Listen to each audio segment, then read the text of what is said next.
Right. So I know it's been a long time. Thanks for bearing with me while I move. Hopefully, it's much nicer background now than just a wall. But I want to answer questions today that you might have about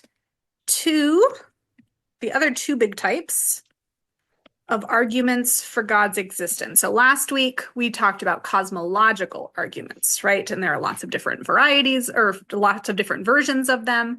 But right, as cosmological arguments, they're going to have certain things in common. Same too with these ones, teleological, ontological, right? There's lots of different specific versions of each one, but they're going to have some main characteristics that we want to identify so that we can, again, critically engage with those, right? How strong, how successful do we think these arguments are, right? And so that led you then this week to our final paper, which sort of steps back and sort of says, like, what are these questions trying to answer?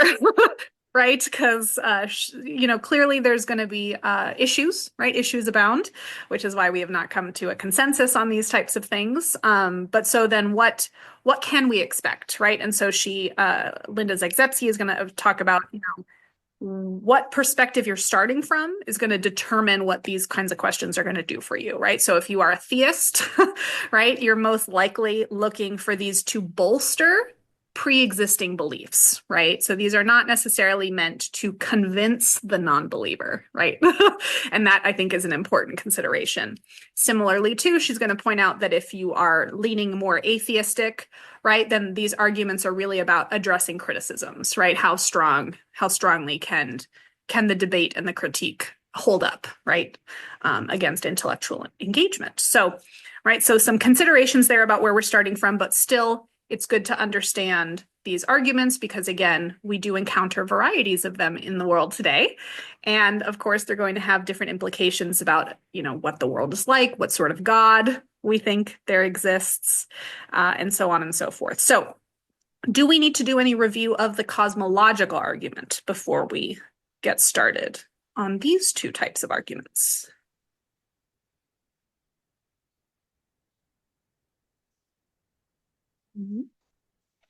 So let's go through. There were 3 identifying characteristics of cosmological arguments.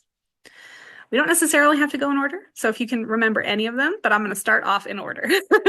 Who can remember the first identifying characteristic of a cosmological argument? And if we don't get a little volunteer, then I will call on some lucky folks. So first identifying characteristic. Toria, thank you. Priori. Posteriori observation. Excellent. Good. So we are starting off with an a posteriori observation. You're absolutely right. These are things that can only be known from experience or after experience. And yes, the a posteriori observation that is most often employed for cosmological arguments deals with something about the contingency of the universe, right? So not only are we observing that the universe exists, right, but we are observing a particular type of existence in the universe, right? A contingent existence, which implies, right, certain things. It implies, well, what? What does a contingent existence imply? Who can remember? What does it require? If something exists contingently, it requires something else. Contingent means that it relies on something outside of itself, typically that came prior to it, right, and is thus the cause of its existence, right, meaning that it could not have existed without that thing. Right now, whether or not that thing was necessary or just sufficient, right? We don't know, right? But the idea is then the second primary or identifying attribute, right? So if we have even a chain of contingent beings, right, that go back, what is the second then identifying characteristic of a cosmological argument for God's existence? Very good. At least that's what people claim. Yes, right. That's what Aquinas claim. That's what many who make the cosmological argument claim. Good. So the idea is that the second identifying characteristic of a cosmological argument is then to deny, Tori, excellent, that's the right word, to deny the possibility of an infinite regress, right? So to say that an infinite regress of contingent beings is impossible, right? So you can say it negatively, right? It's not possible, or okay, but the idea is whether we're proving it positively or through a reductio, right, as we explored with Aquinas's example, the third way specifically. The idea is something like if it were just contingent beings all the way back, there would never have been a beginning, right? A first being to cause that whole chain to come into existence, then nothing would exist now, but clearly things exist now. So it can't be, right? That's the point of a reductio, is we're just denying whatever that assumption was. So if we start off by assuming infinite contingent beings, but that reduces to something absurd, it must not be an infinite chain of contingent beings. So there must have been a different kind of being. And what's another type of being other than contingent? Necessary beings do not require anything else for their existence, right? They don't require anything outside of themselves. And so now comes the third identifying characteristic of our cosmological arguments. What do we understand this necessary being to be? Okay. Good. All right. So just like those three identifying characteristics, we can make similar observations for teleological and ontological arguments. So remembering back to last week, we also categorized our arguments for God's existence based on whether or not they started with a posteriori or a priori observations, right? So we already established one, the cosmological is not posteriori. Which of these other two is also beginning with an a posteriori observation? Okay, so teleological or ontological, which one also begins with an a posteriori observation? One is that teleological or ontological? Teleological, teleos means function. Okay, and so the idea there is that function or purpose implies an intelligent designer, right? So just like a contingent being implied the existence of another being outside of it, an entity which exhibits function or purpose implies the existence of a being who was intelligent enough to design it for that purpose, right? So the intelligence of the designer is going to be directly related to the complexity of the design, right? So yes, that is the primary aspect of the teleological arguments. So also starting off with an a posteriori observation, but not about contingency this time. This time the observation is about function or purpose. David. So what's interesting is he is the first Western formulation that we have. But what's interesting is his formulation came out after David Hume criticized it. So we have to imagine that some version of this argument was out there in the dialectic already, right? And so David Hume criticized it, and then William Paley comes in and says, no, right, here's how we can make sense of this argument. Isn't that fascinating? Yeah. Paley, that came in response to Hume, influenced Charles Darwin. Right? That's kind of interesting. But still, right? Yeah, it's fat. So I love learning about, right, what spawned these ideas, right? Who they were in response to, what the goal of them was, right? Very significant. Good. So yeah, we do have, though, of course, I want to give credit. We have versions of these arguments much older, primarily coming from Hindu traditions. You're going to see a lot of ancient arguments for God's existence. And then later on, we're going to get a lot. This could be a little bit earlier than Paley, but also still during that time. It's not just Christian theologians, it's also Jewish and Islamic theologians at this time, because to their mind, they were arguing for the same monotheistic God, right? So they were actually collaborating a lot, which unfortunately we don't see anymore, right? But the idea is that they were sharing these ideas, right, across maybe political axes that didn't want them to. Okay, so that a posteriori observation for the teleological argument is function. And then the a priori observation of the ontological argument is going to be just what a priori means, right? Things that are true prior to experience. Can anyone remember some examples of some a priori truths? Things that we can know prior to experience or without experiencing things in the world. Ontological argument is one of them. So we're going to use a type of a priori truth in ontological arguments, and it has to do with the meaning of the word God. And so that's going to be one of the types of a priori truths, right? Things that are true by definition. Okay, so if you remember, we used the example, right? How do we know that all bachelors are unmarried men, right? You don't actually have to go into the world and check all the bachelors, right? To know that that's true. It's simply true by definition, right? And so from this, right, The ontological argument starts off with an a priori, right? A priori proposition, which is simply about the definition of the word God. And so if we were to simplify, right, we went through all different attributes for God, right? But if we can simplify all of those down into maybe one or two words, how might we define God? The word that they're going to focus on is perfect being, right? And so it's that understanding, that core aspect or essence of God. God is the most perfect type of being, a being than which no more perfect being could exist.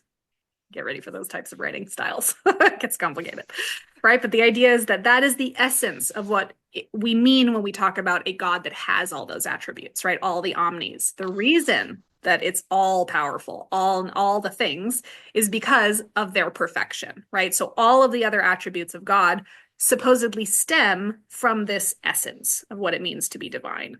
And so the idea, and David, you and I actually chatted about this after class last Tuesday, right? But the idea here is that if we're looking at types of existence, right? Well, certain types of existence, they're going to argue, are going to be more perfect than other types of existence, right? So if you had to choose between necessary and contingent existence, which one would be more perfect than else, right? It's more sustainable, right? It's more perfect because it's less temporary, right? It just is. It doesn't rely on anything else, right? So the idea is that lack of stability, we think, detracts, right, from the perfection of contingent beings. And because contingent beings don't last forever, right? They're temporary, so they're not perfect. And even if they are able to have some perfect things at some moment in time, right? Again, it's temporary, so it will change. It will always degrade or something like that. So the most perfect type of being has to be necessary existence. And then we get into, again, what does it mean to exist necessarily, right? Or where does this existence occur? And so we could talk about, just existence as an idea, right? So we can talk about the concept of God, right? Like we talk about the concepts of any other words like bachelor, right? You can learn what the definition of a bachelor is. But then, of course, it's a whole nother type of thing to talk about bachelors actually existing in the world, right? So another example of this would be unicorns. We clearly have a concept of a unicorn, right? If I ask us all to picture a unicorn, there are going to be certain things that all of our imaginations have in common. Hopefully, we're dealing with some sort of quadruped, right? Perhaps with beautiful, lushy hair and, right, the horn that comes, I forget what it's called. And if it has wings, it's a Pegasus. Sorry, that's not a unicorn, right? But like we have an idea of what it is. But there's a difference between talking about unicorns as an idea and saying that unicorns exist in the world, right? And so that is then the next question. Which type of existence then is more perfect? Existing only in one's mind or existing independently of the mind? So which do you think is more perfect, right? That lack of relying on something else, right? A more stable, objective type of existence, right? That is considered to be most perfect. And so if we understand just these things from the notion of God, we can infer or arrive at the necessary existence of God, right? Outside of our minds. So that's the most simplified version of the ontological argument. You're going to see lots of different versions of it. But again, the teleological argument, the second identifying characteristic after the a posteriori observation is not going to be infinite regress, right? So that's just the cosmological argument. So we start off with the teleological, an observation about the function or purpose, right, of the universe. And then by way of analogy, this is the second identifying characteristic of a teleological argument. Argument by analogy. Anyone familiar with arguments by analogy? Have you taken critical thinking or anything? No. So an argument by analogy says that if two things are alike in one way, they're probably alike in another way, right? And so this is often why analogs work for educational purposes, right? They tell us something. If they can be similar in this other respect, then we can infer some other sort of similarity. So William Paley gives us a simple version of the teleological argument, right? And then by way of analogy between the simple version and the complex story of trying to account for the creation of the universe, right? The idea is that if we can infer something in this simpler case about the creator, then maybe we can infer something more complicated, right? In this other case, right? So the second characteristic of a teleological argument, again, is an argument by analogy, okay? And so what is William Paley's analogy? What's his simple story for us to understand this argument? This is an important hypothetical, right? We are supposed to imagine that a brand new person has been produced. So whatever sci-fi story you need to narrate to explain that, right? Brand new clone, brand new, I don't know, 3D printed AI, whatever. However you want to imagine it, there is a brand new humanoid type being walking along the beach, and this being stubs their toe, right, on an object. And this object, unbeknownst to this humanoid, right, is a watch, okay? And so this person is looking at this watch and assessing it and understanding it, and is looking at other things around them and is comparing this watch to something much simpler like a rock, right? And just by looking at these two things, not by knowing anything about them, right? Observation will tell us that this person can infer certain things about the watch, right? Because of its function, because of its complexity, because of its purpose, right? So the idea is that if you take apart a watch, everything is very precise. And the idea is that things are put together, according to Paley, in a way that could not have been arrived at by nature, right? They're so complicated. But when you look at the rock, we don't see that level of complexity. And so with the watch, we can infer that someone had to have put this item together, right? There had to have been a watchmaker that we don't necessarily get to infer from the rock, right? We don't necessarily infer a creator of the rock because it doesn't show a particular, like we don't observe a function in it, right? And so if we can infer the existence of a watchmaker purely by observing the watch, right? Then so too, right? Paley says we can do the same thing when we look at the universe. If we look at the whole universe, right? Not just a rock, not just one piece of it, but if we look at the whole universe, he says that we also observe things like what that person observed in the watch. We observe function. We observe purpose. We observe things like harmony, right? We observe things like perfection, things working together in a particular way.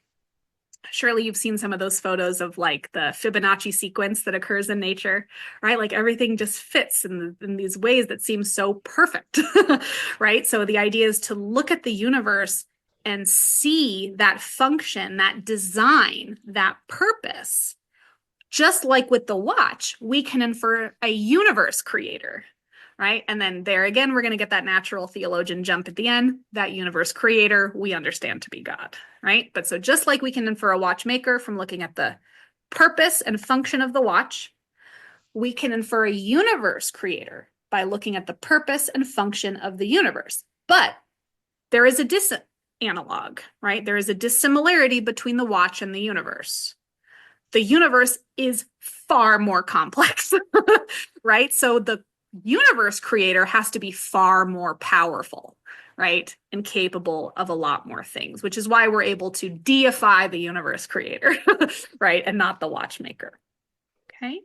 So teleological argument starts off with this a posteriori observation, but it's not about contingency. It's about function, purpose.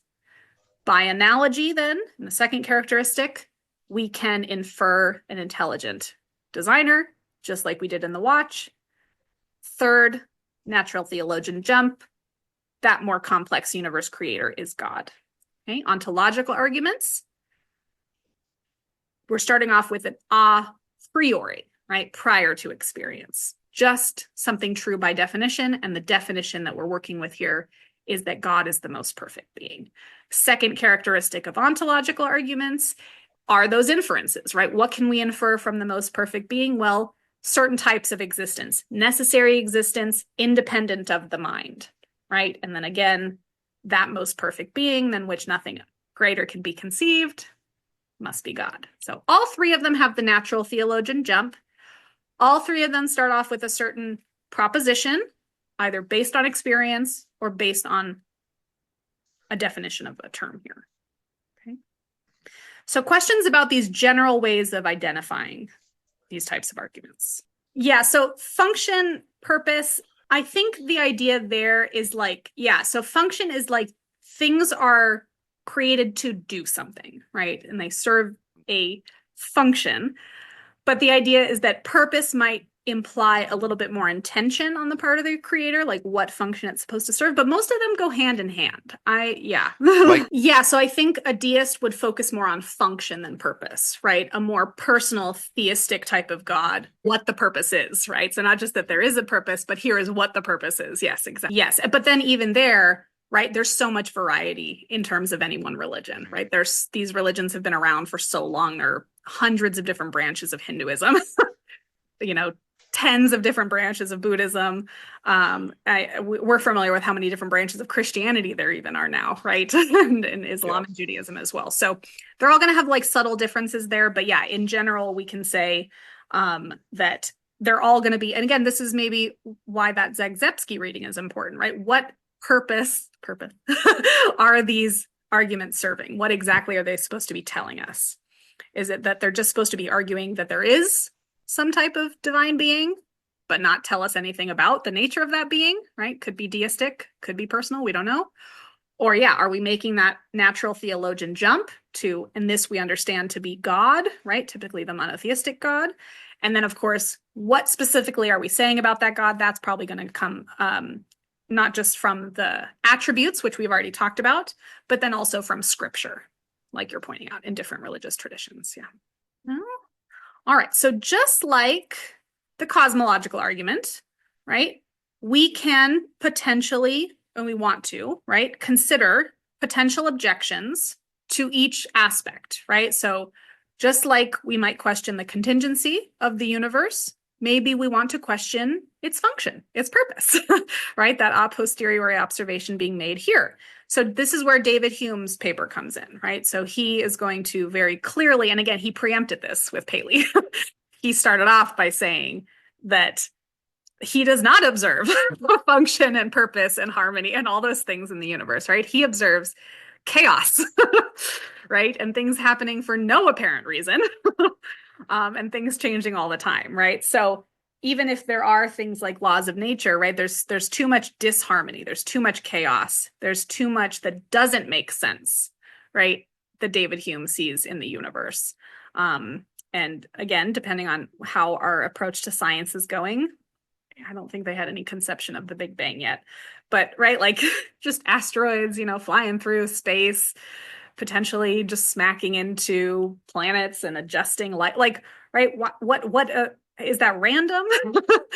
Could it happen again at any moment, right? Could we be in an Armageddon situation? Like, right? Is this all just things happening randomly, or is it following some pattern? And depending on your perspective, you might argue more for the chaos theory, right? That things are less pattern, dictated by pattern and things that are predictable, even though we have laws of nature again, right? Potentially we're always updating that knowledge, right? There's always violations of it. Again, we'll just look at quantum physics. We can't make sense of any of our macro laws at the micro level, right? So things like this. Then again, the argument by analogy. David Hume is going to critique the analogy, right? We don't know enough to do a strong argument by analogy. You have to know about the things you're comparing, right? And so, yeah, we can say we know all about the watch, but how much can we really say we know about the universe, right? To say that it is sufficiently like a watch.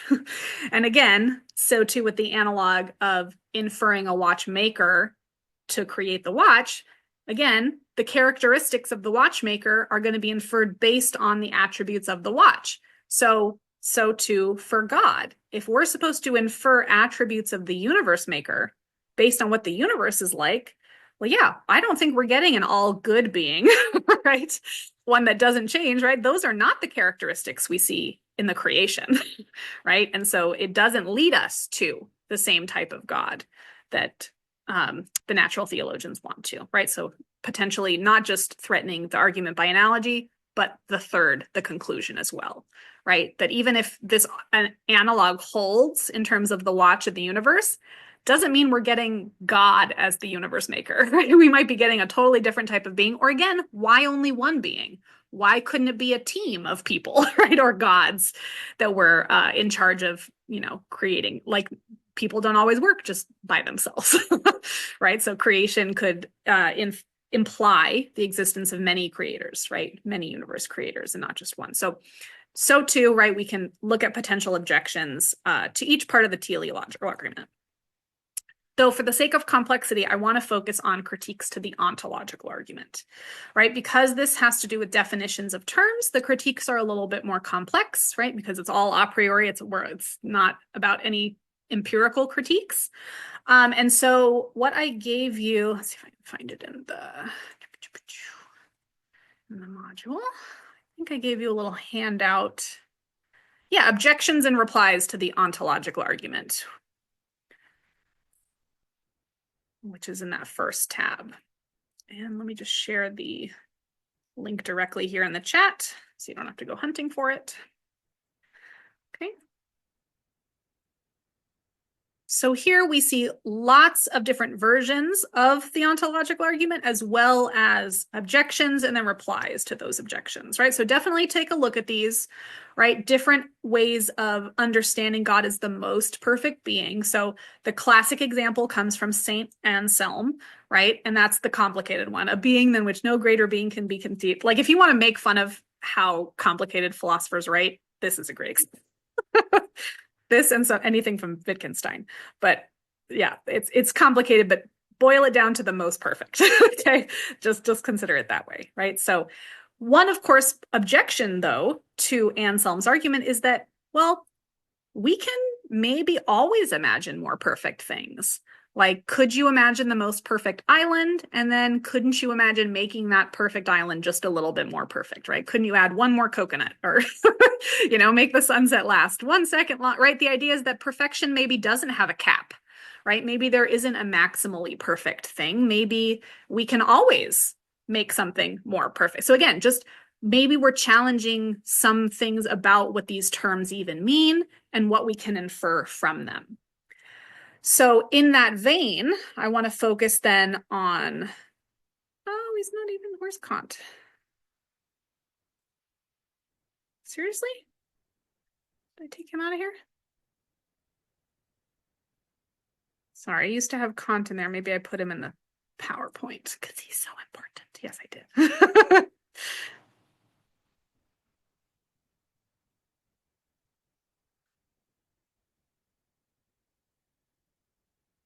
Here we go. Okay, so this is copying and sharing again. If you want to look at slides 15 and 16 of the ontological argument PowerPoint, these highlight the main parts of Immanuel Kant's critique. So this is, again, the reason I like to cover this critique is not only is it a really interesting critique and important when we're talking about what we can infer from definitions of words, but it's a great example of how critiques come from people in the same belief space, right? Kant was a theist. Kant was a monotheist. Kant was a Christian, right? Like, so even though he's objecting to this argument, that doesn't mean that he's rejecting the conclusion, right? So that's, again, a really important aspect of doing philosophy and doing philosophy well. It's always important that we are assessing the best reason. So just because the conclusion is what he happens to believe doesn't mean he's going to say it's just a good argument, right?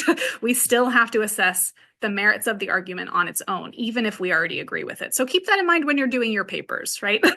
Just because something you're reading might have the same conclusion as you might be like, well, I don't really think that's a great reason to accept the conclusion. Then don't use it, right? Find a better reason, right? Find something that's actually going to stand up to criticism. And so that's Kant's goal here, is he's going to say that this is just not going to be sufficient for establishing actual existence, right? And so here we're going to use some terms that hopefully you remember from your English class and grammar. I accidentally hit the power button and I was afraid I turned everything off. Okay, we're good.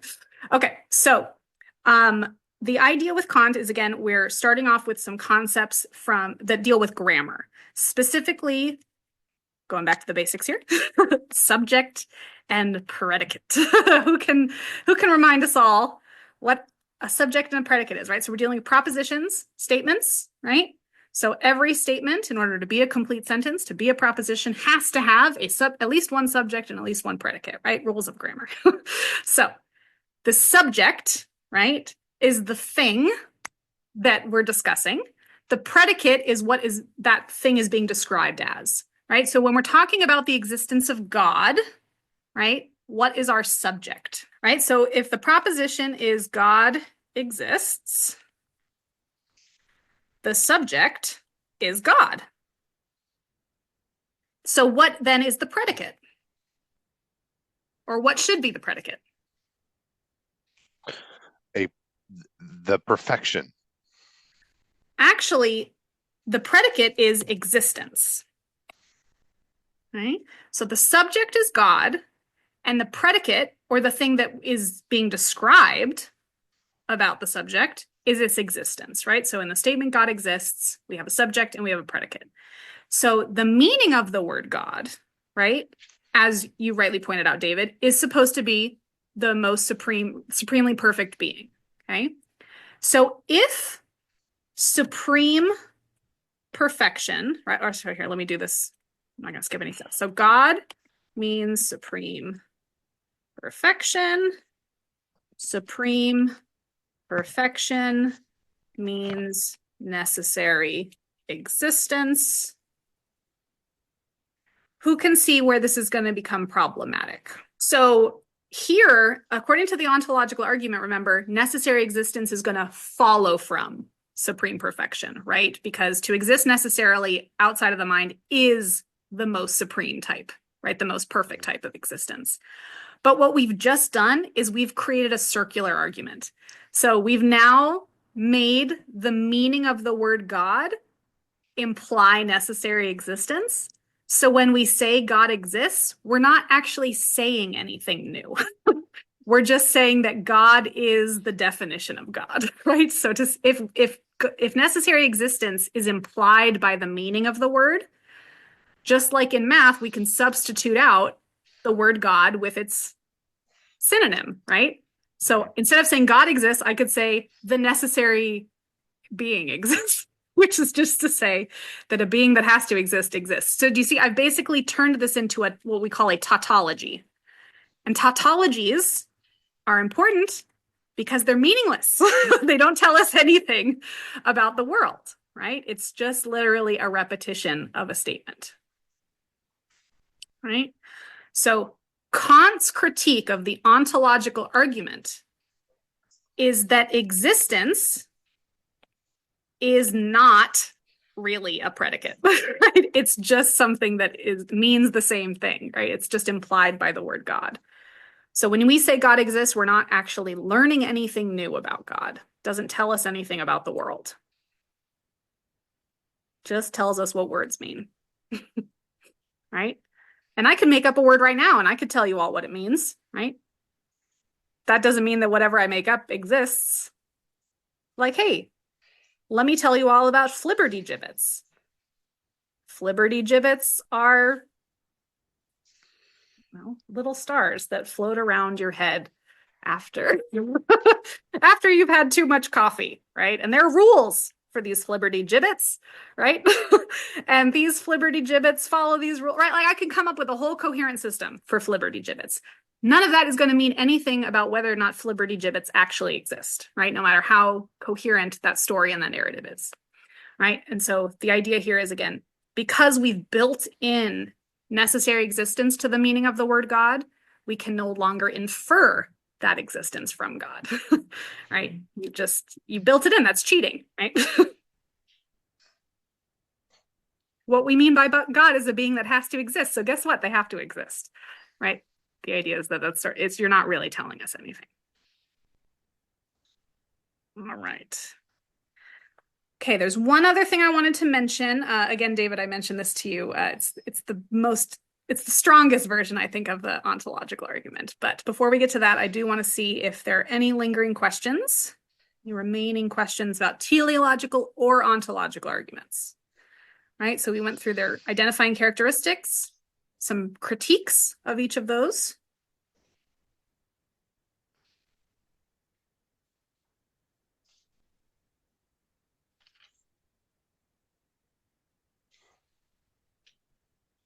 All right.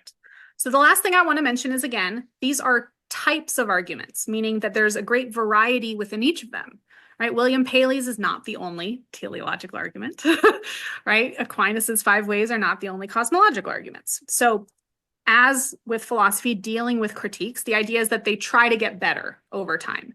And so I wanted to share what I think are some of the more, like I mentioned, the stronger versions, right? Some more contemporary versions that maybe stand up to the critiques that we've already covered a little bit better. So in terms of the teleological argument, I would say the strongest contemporary version comes from Alvin Plantinga, who uses evolutionary biology to argue for intelligent design, right? So his goal is to make science and religion compatible, right? So he wants to say that what we know about human evolution is a sign of intelligent design and purpose and function, right? So he has some really amazing arguments for that. And then the best version of the ontological argument, I forget who exactly formulates it, but it has to do with the idea of possible worlds, which is something we get from a philosopher named David Lewis. And this is something that's really useful if you are studying, again, physics, quantum physics, multiverse theory, right? Things like this. The idea is that when we are talking about propositions, right, and what is true in this world, we can imagine, right, possible worlds in which any proposition could be true, right? So for any proposition, the idea, according to David Lewis, is that there is a possible world in which that proposition is true. Okay, and again, this could be really helpful when thinking about, right, multiverse, or even if you think of like free will, right? And like what happens when you make a different decision? Maybe you think as soon as you make one decision, like it splits, right? And there's a world in which you made this decision. There's a world where you made that decision. Again, pick your sci-fi narrative, however your brain needs to make this work, right? But so the idea is that, okay, if we're talking about contingent and necessary beings by definition, well, we can utilize possible world theory to help realize that, right? So, okay, maybe a necessary being doesn't exist in this world, right? Fine. But according to possible world theory, there is a possible world in which a necessary being exists, right? Because there's a possible world in which anything could happen as long as it's a logical possibility, right? So as long as it's logically possible, it should be possible in any world. So there is a world in which it is possible for a necessary being to exist. But here's the fascinating thing about necessary beings. David, do you want to share with the class what you remember from last week? Well, we were talking about possible worlds, and if a necessary being exists in one world, exactly, right? So because, right, possible worlds are connected by laws of what is possible, right? They do have that causal relationship. And so if there is a necessary being in one possible world, because of what it means to exist necessarily, that being must then exist in all possible worlds. So that's another fun ontological version if you want a little updated one, right? So still going off of definitions of term, but instead of focusing on God as the most perfect being, focusing on the definition of necessity and what that means in terms of existence.